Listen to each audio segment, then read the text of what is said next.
Paula, eu fiquei assim muito tocada pela sua história. Eu já sei te conhecer, porque eu já percebi que é uma história de superação, sem dúvidas. Eu às vezes me incomoda um pouco esse termo superação, mas eu acho que tem histórias que de fato, né, tem a ver com isso. E a sua história, sem dúvidas, é uma delas. E eu queria que você contasse pra gente, Paula, como é que foi a sua vida, a sua primeira infância? Quando que você se descobriu uma pessoa superdotada? Conta pra gente um pouquinho aí da Paula, pra gente conhecer essa Paula, que é uma pessoa superdotada. Certo. Eu fui uma criança, né? Eu nasci uma criança nascida e crescida na Bolívia. Eu sou do altiplano, lá das alturas. Nossa! Então, lá a educação é boa, mas não tem... Na época que eu era criança, não tinha identificação nem nada disso. Eu venho de uma família muito pobre, então as oportunidades eram as que tinham realmente de graça. Então, e aquelas que eu conseguia correr atrás, porque a minha mãe ela ficava preocupada com outras coisas, alimentação, coisas básicas, né?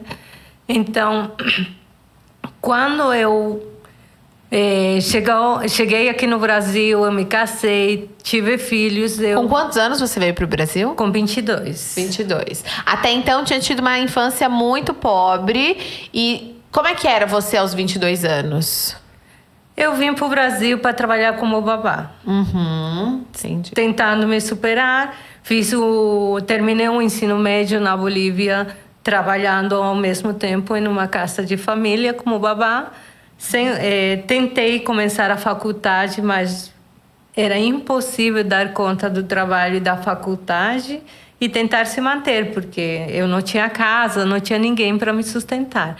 Eu trabalho desde os 13 anos, então foi uma vida bem difícil. Já teve ocasiões que eu não fui para a escola por causa que não tinha o livro que todos os colegas iriam levar e o professor exigia em sala de aula, só que eu não tinha condições de comprar, então eu precisei faltar. Quando eu mudei para o Brasil, eu tive meus 2 filhos, aí que começou a minha história com a superdotação. Meu filho mais velho com 4 anos, ele teve uma depressão infantil, aquilo que nos chamou muita atenção. Quais eram os sinais? 4 anos, gente. Quais eram os sinais? Assim, então, que você ele percebia? teve problemas porque a família... teve uma discussão na família e ele não conseguiu lidar com aquilo. Adultos que discutiram na frente dele e ele não soube o que sentimento ele estava sentindo. Ele amava a pessoa que tinha discutido, mas ao mesmo tempo ele estava sentindo um ódio. E ele não sabia descrever. Isso causou nele uma depressão ao ponto de que você oferecer brinquedos, levá-lo no shopping, nada tirava aquela criança do lugar, do sofá. E aquilo nos chamou bastante atenção. E a gente levou ele para uma psicóloga, também a equipe da escola. Na época, ele estudava em escola particular, nos falou: vocês já prestaram atenção nessa criança? Ele é diferente.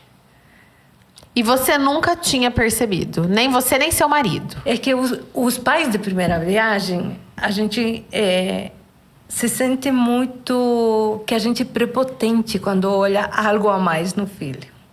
Então, se você está olhando para ele, ele é inteligente demais, mas é porque é meu filho, você pensa desse jeito. E foi passando. Desculpa te interromper. Esse preconceito, ele é muito presente na nossa sociedade.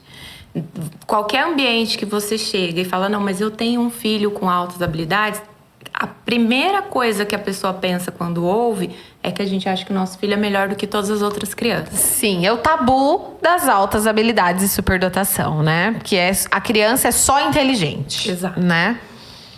E aí nós descobrimos, né? Veio a identificação. Com 4 anos não era possível fazer a identificação na época. Hoje já é possível a partir de 2 anos e meio. Na época não podia, então veio uma pré-identificação. Falaram que ele tinha indicadores de altas habilidades de superdotação. Então, a gente conviveu com aqueles indicadores. Eu comecei a descobrir aquele mundo, ir para congressos, tentar, como mãe, tentar me informar para poder dar o melhor suporte possível.